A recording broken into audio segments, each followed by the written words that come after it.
வணக்கம் தமிழர்களே. இன்றைக்கி நம்ம எதை பற்றி பேச போகிறோன்னா, தவேகாவின் 2 ஆண்டு நிறைவு 3ஆம் ஆண்டு தொடக்க விழா அதில் பேசிய தளபதி விஜய். அவர் பேசின அந்த 15 நிமிஷத்தில் உன்னிப்பாக கவனித்து பார்த்தேன். எங்கேயாவது அவர் கடந்த 2 ஆண்டுகளாக தவேகா மக்களுக்காக செய்த போராட்டங்கள், முன்னெடுப்புகள் என்னென்ன அப்படின்னு பேசாருன்னு பார்த்தேன். பேசலை. சரி, அதை தான் பேசலையே. இனி வரும் காலங்களில் மக்களுக்காக என்னென்ன பண்ண போகிறோம், எப்படி மாற்றத்தை கொடுக்க போகிறோம் அப்படின்னு சொல்லுவார்னு பார்த்தேன். அதையும் சொல்லலை. வழக்கம் போல் தன்னுடைய தொண்டர்களாகிய ரசிகர்கள், தொண்டர்களாகிய ரசிகர்களுக்கு ஏன் அப்படி சொல்கிறேன்றது கடைசியாக சொல்கிறேன். தொண்டர்களாகிய ரசிகர்களுக்கு ஒரு மோட்டிவேஷன் ஸ்பீச், காசு கொடுத்தா பேசுவாங்க இல்லையா, 500 ரூபா 1000 ரூபா 5000 ரூபா 10000 கொடுத்து காசு வாங்கிட்டு பேசுகிற நிறைய பேர் இருக்காங்க. அந்த மாதிரி ஒரு மோட்டிவேஷன் ஸ்பீச் இருந்தாலும் இது அவரோட ரசிக்கலைன்னா அவர் தான் பேசியாகணும். அந்த மாதிரி ஒரு மோட்டிவேஷன் ஸ்பீச் பேசிட்டு போயிருக்கார். அதை நம்ம தான் அடுத்த ஆட்சி அமைக்க போகிறோம், நான் தான் சிஎம், நீங்கள் எல்லாம் எம்எல்ஏ எம்பி அமைச்சர் அப்படின்ற அளவுக்கு பேசிட்டு போயிருக்கார். சரி, அது இருக்கட்டும் ஒரு பக்கம். அது அவங்க கட்சியாச்சு, அவங்க தொண்டர்களாக ரசிகளாச்சு. இதில் 2 விஷயம் சொல்கிறார். ஒன்று முதல்வர் ஸ்டாலினை பற்றி சொல்கிறார். அதாவது அவர் அசந்து தூங்கும்போது என்றைக்காவது தூக்கி அந்த தூக்கத்தில் எழுப்பி கேட்டால் விசில் சின்னத்தை தான் ஓட்டு போடுவேன் அப்படின்னு சொல்லுவாங்கிறார். இதெல்லாம் லாஜிக் இருக்கா?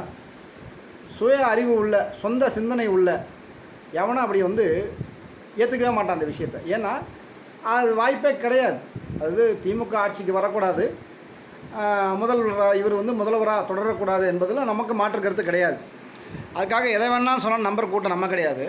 ஸோ அந்த மாதிரி அதுமாதிரி சொல்கிறாரு. இது நம்பி இந்த கூட்டம் கை தட்டுது. இது பரவாயில்ல, ரைட். 2வது என்ன பண்ணுறாருன்னா, அவர் ஒரு திருக்குறள் சொல்கிறார் திமுகவுக்கு எதிராக. அதை ஒன்ஸ் மோர் கேட்குறாங்க. என்னடா அது ஒன்ஸ் மோர் கேட்குறா? திடீர்னு நம்ம தேட்டரில் எங்கேயா இருக்கோமா, இல்லை ஏதாவது மியூசிக் ஷோ நடக்குதான்னு பார்த்தா இவர் பேசிக்கிட்டு இருக்கார். ஒன்ஸ் மோர் கேட்குறாரு. 2வது தடவை சொல்கிறாரு அதே திருக்குறளில். சொல்லி முடிச்சோன்னு பத்தலை. 3வது தடவை கேட்குறாங்க. எனக்கு புரியவே இல்லை, இன்னும் அரசியலாக இது வேறு எதுமா அப்படின்ற அளவுக்கு யோசிக்க வேண்டியதாச்சு. இவரும் 2 தடவை சொல்லிட்டேன், இருந்தாலும் பரவாயில்ல நீங்கள் கேட்குறீங்க சொல்கிறேன் அப்படின்றதுனால 3வது தடவை சொல்கிறார். சரி, இது முடிஞ்சுதா?